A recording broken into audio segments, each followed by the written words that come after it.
And welcome to Equine Business TV. Today I've got a real treat for you.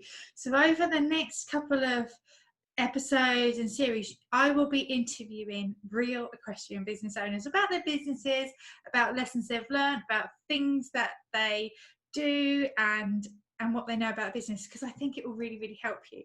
And today I've got a treat. I've got Alison from Tail End Jewellery, who's going to share her story with you. It's a really lovely story, so I can't wait to share this. Enjoy the episode, and of course please do make sure you subscribe to the channel so that you don't miss out on any more, because I've got some more coming up for you.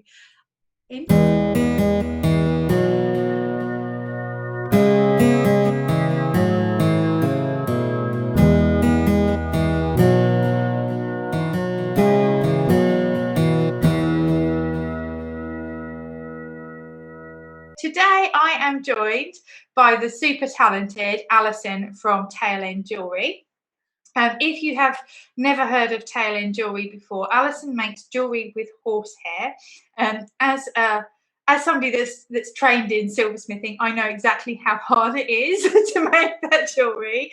So Alison's been running her business now for 20 years. Is that right, Alison? It is. It seems like 5 minutes ago, but yeah, I can't believe it's 20 years. When I look back to see how long it was, I was a bit gobsmacked. It's like, it can't be. And so what I really want to do is bring Alison on and share her business, share her story, and hopefully it'll help to inspire and help others. And tell everybody who you are and what you do. Yeah, I'm Alison, and I've been running, as I said, Tail End Jewellery for 20 years. So it's a horsehair jewellery business. So I make jewellery actually from your very own horse's hair. So it can be you've sadly lost your horse and you've had a little bit of hair taken off it, but it can also be people that have still got the horse and they just want to keep that little bit of closeness and have a little bit of the horse that they can touch all the time when they're not with them.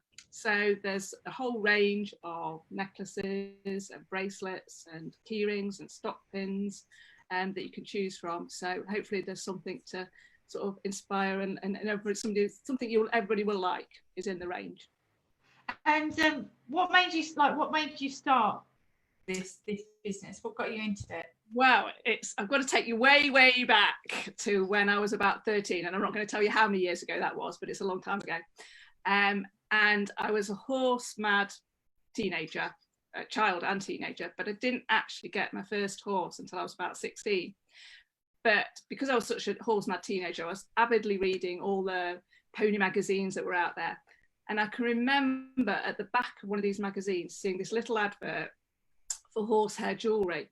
And it just struck a chord in me. I just thought, what an amazing idea that you can have a little bit of your horse turned into something that you can wear. And I never ever forgot that advert. And I'm a great believer in things happen for a reason, and conversations you have and things that happen are all connected to things later on in life.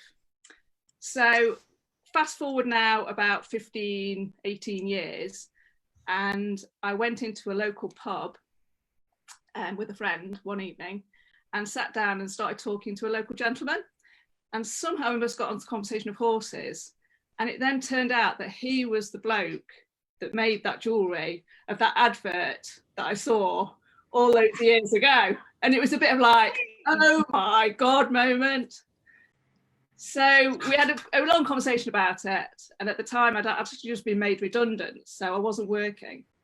And he couldn't remember exactly how it was made, but he gave me enough ideas that I could then go away and sort of have a play, which is what I did.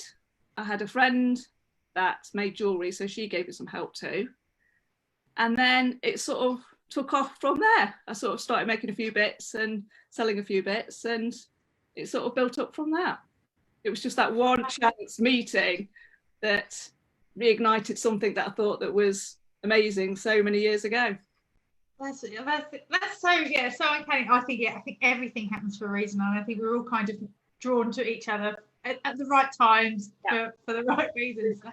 That's sort of crazy. And like when you so there was nothing in you that said, right, I really want to go off and do this and find it. It just kind of all sort of fell into.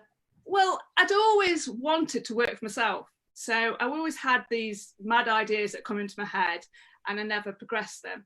And then you get sort of drawn into everyday life. So I went to university and actually got a job.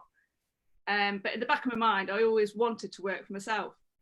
And I say it was a time when I was made redundant anyway. So I sort of thought, you know what, let's just give it a go, see what happens.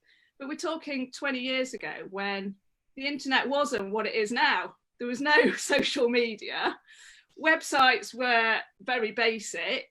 It's hard to believe that's only 20 years. In 20 years, things have changed so much. So I literally had to design my own brochure at home. I got a friend to take some photographs, not even professional photographs. I printed out a brochure at home. I'd only got 4 products and an order form.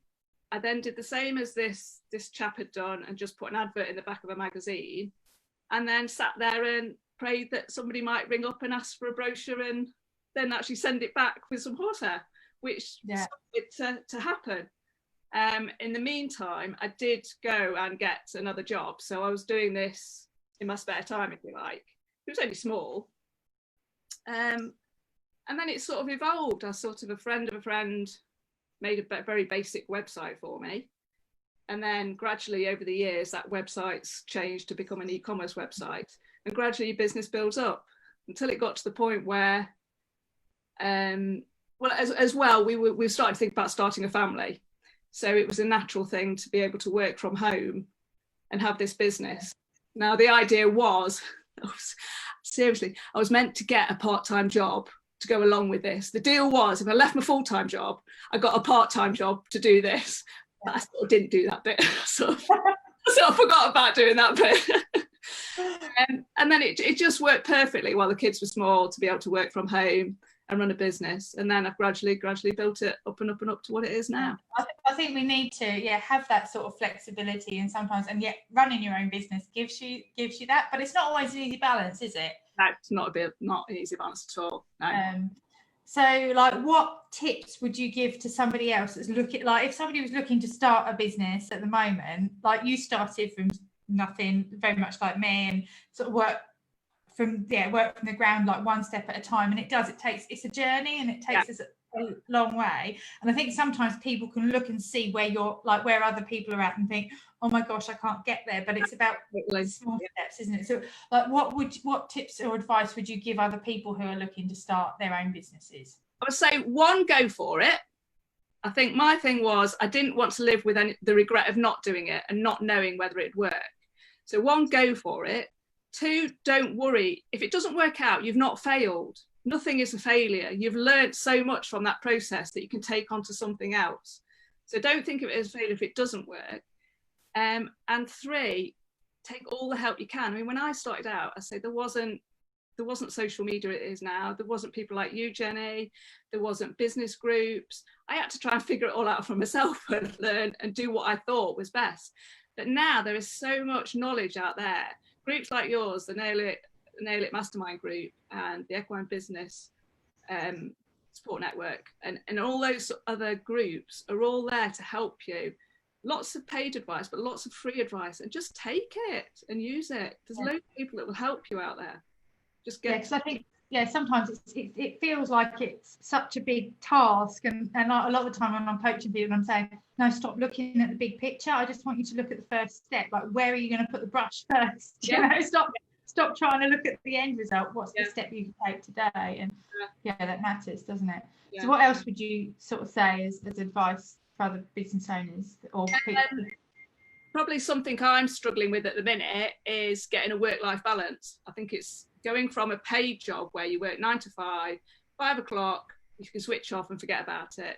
I found with running a business, it's very hard to switch off from it, and it tends to merge into your whole day and your whole life, and it's getting that balance, and that's quite hard. But it's things you work on all the time. That's why I often refer to like especially when you're an entrepreneur, business becomes a wild horse if you're not careful. Totally. And you set your business up so you can actually live the life that you've got in your head that you want to live, and then all of a sudden the business is a wild horse and you're hanging on like you're not living the life you want to live. No, and so it's kind of like that's part of like where I come in, and it's what I try and help people. sort of to achieve, because I think there's nothing more frustrating than thinking I feel like I'm working all the time. And it's easy done, isn't it? Yeah, it is, which is the one good thing to come out of lockdown, I think, is it's everybody's slowed down, and everybody has been forced to slow down and forced to think about how they want to live.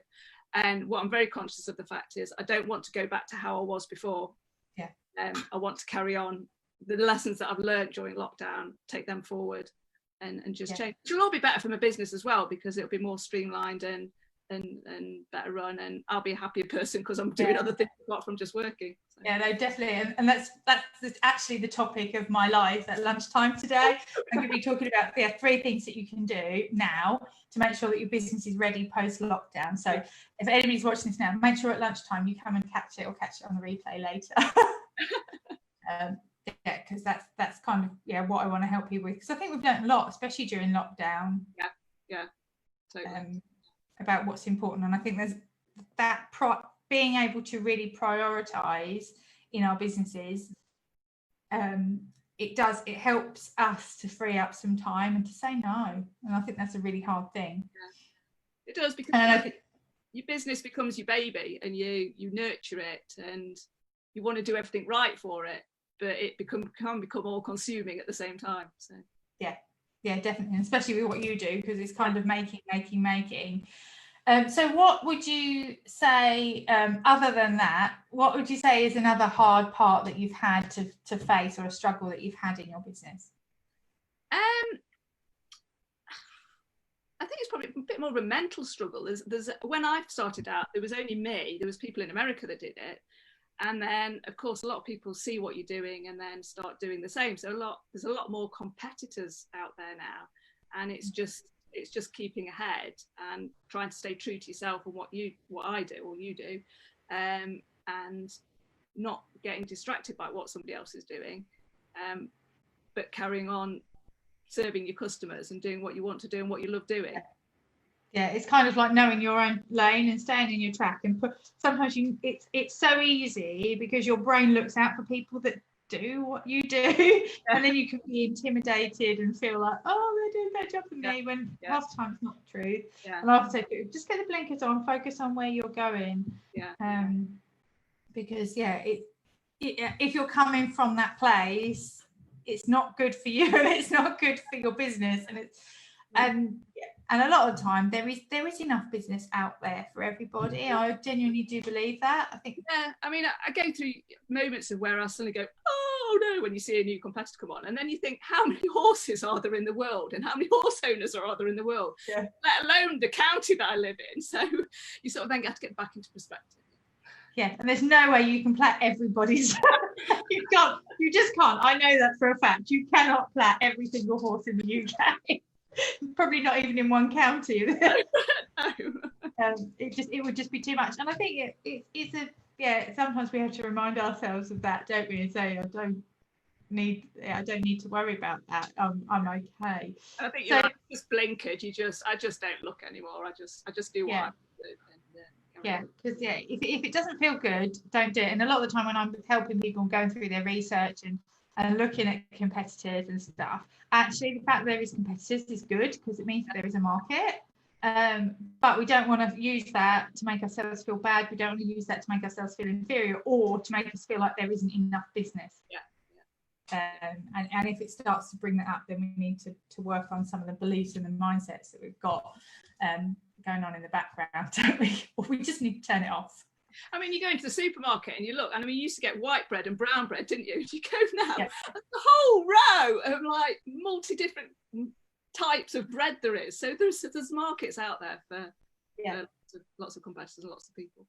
Yeah, definitely. And not everybody's going to like everything. So yeah, we need to just focus on our people, don't we, and our little herd, and not worry. And I often say to people, actually, those people who are competitors might actually be beneficial to you, because when you're busy, you've got somebody that perhaps if you get like friendly with, you've got somebody that perhaps you could ask for help, or it works both ways, doesn't it? And I think a lot of the time we've got so much more in common than we realise.